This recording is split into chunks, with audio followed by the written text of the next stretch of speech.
हरि ओम.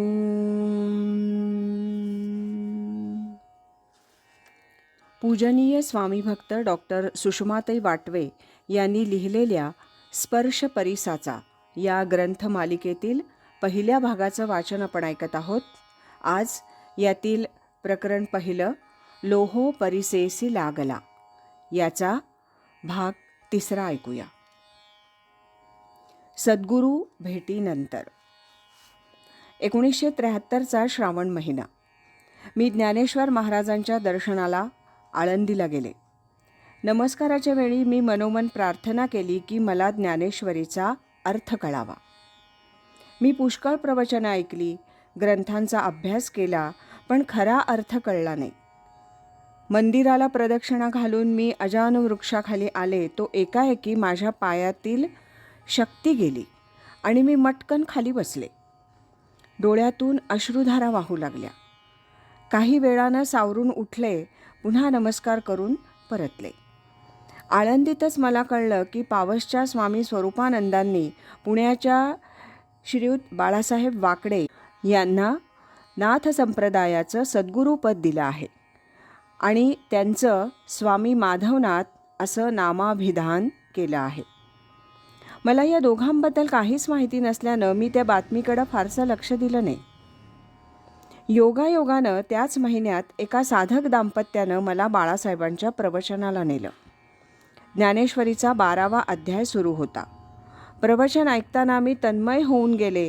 मला वाटलं मला जे हवं होतं ते हेच. प्रवचनानंतर परिचय झाला. बाळासाहेब तथा स्वामी म्हणाले, आता सांगितलं तोच परमार्थ, तसं आपण व्हायचंय. ज्ञानेश्वरी हा ग्रंथ महान असला तरी त्याचा जीवनाशी संबंध काय, या प्रश्नाचं उत्तर या एका प्रवचनानं मला मिळालं होतं. त्यामुळे मला खूप आनंद झाला. गोकुळाष्टमी, श्री ज्ञानेश्वर जयंती, श्रावणी सोमवार. पहाटेच जाग आली. 2 दिवसापूर्वींचं स्वामींचं प्रवचन मनात घोळत होतं. आजच त्यांना भेटून मनातील शंका फेडून घ्यायचं ठरवलं. 8:30 वाजता भागेश्वर निवासात त्यांच्या घरी गेले. पूजा आटोपून स्वामी बसले होते. बाहेरची मंडळी कोणी नव्हती, त्यामुळे मोकळेपणी प्रश्न विचारता आले. मी विचारलं, या परमार्थ मार्गात माझी पाटी अगदी कोरी आहे. स्वामी म्हणाले, फारच चांगलं. कोऱ्या पाटीवर हवी ती अक्षरं उठवता येतात. विपरीत संस्कार असतील तर ते पुसून नवीन अक्षरं उठवणं अवघड जातं. मी म्हटलं, समाजसेवा हीच ईश्वर सेवा मानून यथाशक्ती काम करते. संसार, 2 दवाखाने, समाजसेवा हे सर्व सांभाळून मला साधना करता येईल का? स्वामी म्हणाले, हो, जरूर येईल. वैद्यकीय व्यवसाय ही एक सेवाच आहे. ती परमेश्वर स्मरणपूर्वक करून त्याच्याच कृपेनं सर्व चाललेलं आहे असं मानायचं. त्यावर मी म्हटलं, माझी परमेश्वरावर श्रद्धा आहे. लेखन, व्याख्यान सर्व गोष्टी त्याची इच्छा आहे तोपर्यंतच घडेल. गेली 10 वर्ष मला अर्धशिशीची व्यथा आहे, पण माझ्या कुठल्याही कार्यक्रमात ती आजपर्यंत आड आली नाही. ज्या दिवशी ठरलेला कार्यक्रम त्यामुळे रद्द करणं भाग पडेल, त्या दिवशी परमेश्वराची इच्छा नाही असं समजून मी ते सर्व बंद करीन आणि स्वस्थ राहीन. स्वामीजी म्हणतात, हो, पण त्यावेळी मनाला खेद वाटू द्यायचा नाही. चांगला प्रसंग आला तरी मनाला आनंद होऊ द्यायचा नाही. तेव्हा सर्व व्याप सांभाळून सोहमचा जप दिवसाकाठी 2 वेळेला 10-5 मिनिटं करायला हरकत नाही. मी म्हटलं, अध्यात्माच्या मार्गावरून जाणारी अनेक मंडळी समाजविन्मुख होऊन स्वतःची उन्नती साधण्यासाठी आपल्या भोवतीच एक कोश विणून त्यात स्वतःला गुरफटून टाकतात. हा स्वार्थ नाही का? स्वामी म्हणतात, काही मंडळी असं वागतात, पण ते योग्य नाही. समाजाची, राष्ट्राची कर्तव्य पार पाडत असतानाच स्वहिताचा विचार करायला हवा. संन्यास घेऊन निवृत्ती मार्ग चोखाळून परमार्थ करण्यापेक्षा संसारात राहून प्राप्त कर्तव्य करत ईश्वर प्राप्ती करून घ्यायची असते.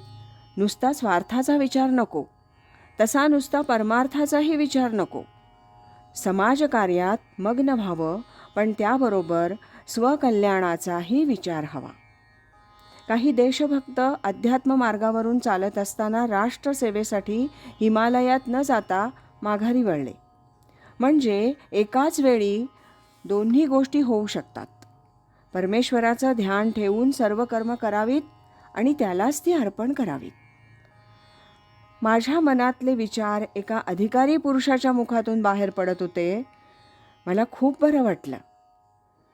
मी म्हटलं, बऱ्याचशा गोष्टी स्वतःला पटल्या तरी त्याचं नीट आकलन झाल्याशिवाय आपण दुसऱ्याला समजावू शकत नाही. बरं, साधना करताना काही नियम पाळावे लागतात का? उपास, व्रतवैकल्य? स्वामीजी म्हणतात, वेगळे नियम नाहीत. युक्तायुक्ताचा विचार करून आहार विहार ठेवावा.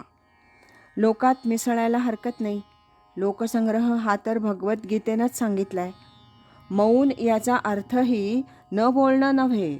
मौन म्हणजे बाह्यातकारी बोलत राहिलो तरी आतल्या विचारांची बैठक न मोडणं.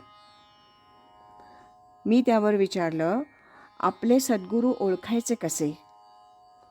स्वामीजी म्हणतात, सद्गुरूंची लक्षणं जी ग्रंथात सांगितली आहेत ती ज्याच्याजवळ दिसतील ते सद्गुरू, ती ज्याला लागणार नाहीत ते भोंदू.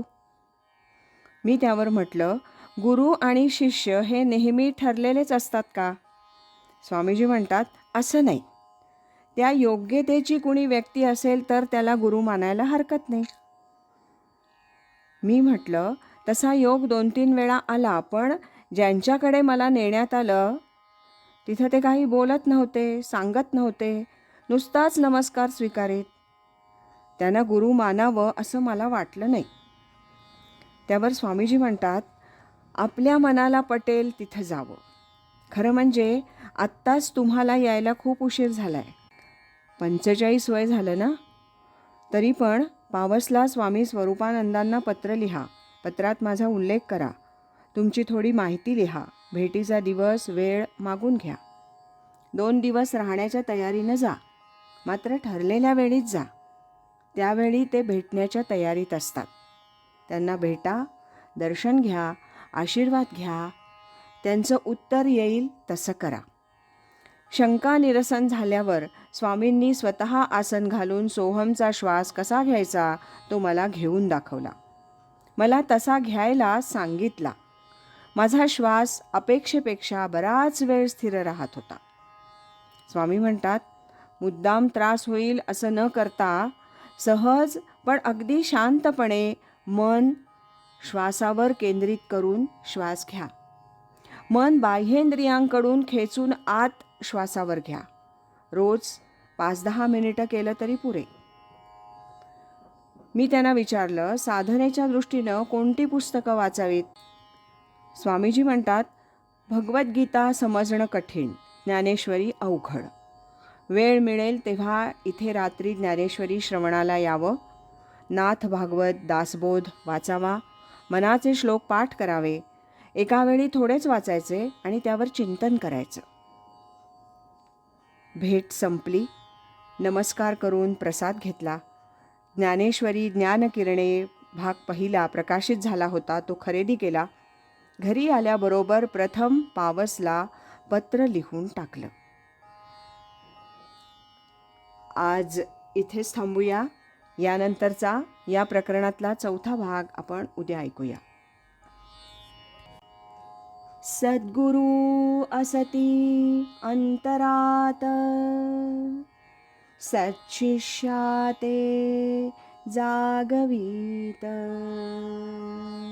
हरि ओम तत्सत.